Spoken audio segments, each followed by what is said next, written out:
Former Homeland Security Special Agent Myron Gaines, better known for being a co-host on Fresh and Fit podcast, breaks down the arrest and court paperwork for Ynw Melly's case. These are my notes from his breakdown. Myron states that the case is heavily circumstantial. Circumstantial means that on its own, independently, the evidence is weak. But when you combine the other pieces of circumstantial evidence, it builds a story and makes the case far stronger. The way the prosecution is going to present the case and the way the prosecution has already shown the facts, there's really no other viable option. On October 26, 2018, at 4:35 a.m., Bortland entered the emergency room at Miramar Memorial requesting assistance for two passengers in his vehicle. Officer Aminger, who was working security detail, exited the hospital and made contact with the vehicle that was stopped in the loading zone. Officer Aminger requested medical staff in removing the two passengers. Both passengers were unresponsive and exhibited multiple gunshot wounds. The vehicle transporting both victims sustained a minimum of 8 projectile entry points on the right side exterior and 1 visible projectile entry point to the lift gate.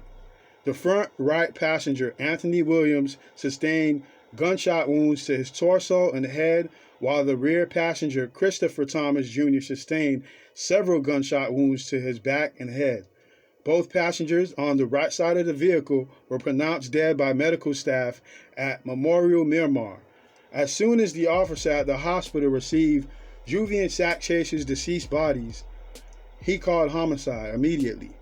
Detective Toyota drove with Bortland to have him identify the location where he alleged the drive-by shooting occurred. The location was shut down to be closely examined for evidence to corroborate the statements made by Bortland. No corroborating evidence was found. That's the first red flag. Next, Bortland's hands were processed for any type of gunshot residue. The test came back negative. They conclude that he did not fire a gun. On October 26, 2018, Detective Toyota made contact with Dontavius Weathers at 18521 Southwest 44th Street, the last known residence of Sack Chaser and Juvie. Weathers stated that they were all at the recording studio together in Fort Lauderdale and left in 2 different vehicles. Weathers stated that he arrived a little ahead of the victims at their last known residence. He stated he didn't find out his friends were shot until later.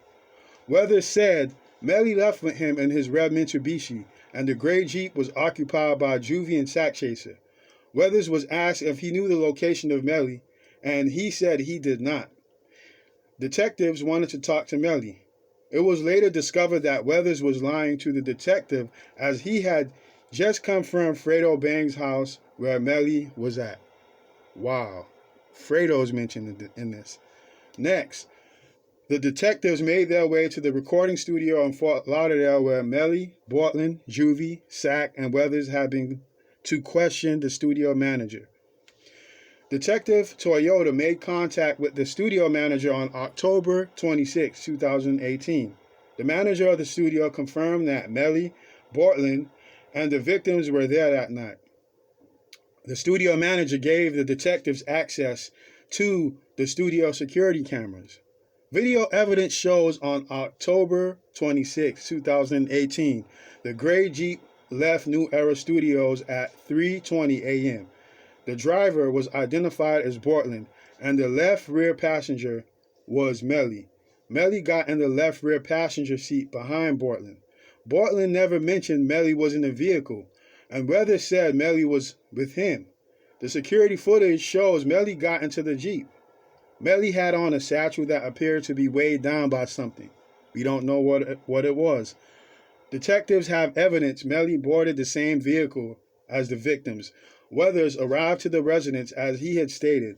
The detectives see that the stories are conflicting. The detectives get a search warrant to look through the Jeep. The vehicle had 8 visible projectile holes on the right side. There's also a projectile hole on the rear lift gate. All of the projectiles entering the vehicle were concentrated to the right side of the vehicle, passenger side. It should be noted that one single .40 caliber shell casing was found inside of the vehicle on the floorboard on the left rear passenger side. This place is where Melly sat, as observed by the security footage. The shell casing contradicts the statements made by Bortland, saying this incident was a drive-by shooting. This supports the evidence that the victims were shot inside the car first, and the projectile holes on the exterior was later staged in an effort to misdirect law enforcement investigation. Co-defendant Bortland conflicting statements, Withers lying about Melly's whereabouts, surveillance footage putting Melly in the murder vehicle, bullet holes on the right side of the vehicle, and search warrants lead to the discovery of a single bullet in the back seat where Melly sat.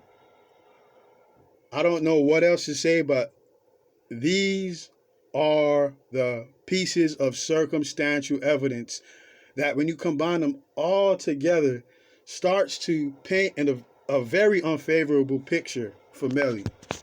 And now I know all the people are saying, oh yeah, they still don't got nothing on them. There's much more to this case that I would like to get into that I took notes for. But in order for me to do that, you guys have to let me know if you're interested in me continuing to take notes from Myron's stream. That stream's like about 2 hours. But there's some very vital information about what went down that night. And I know everybody's heard it all before, but still, it starts to paint a very unfavorable picture for Melly, and you just have to hear the evidence and see what is being said.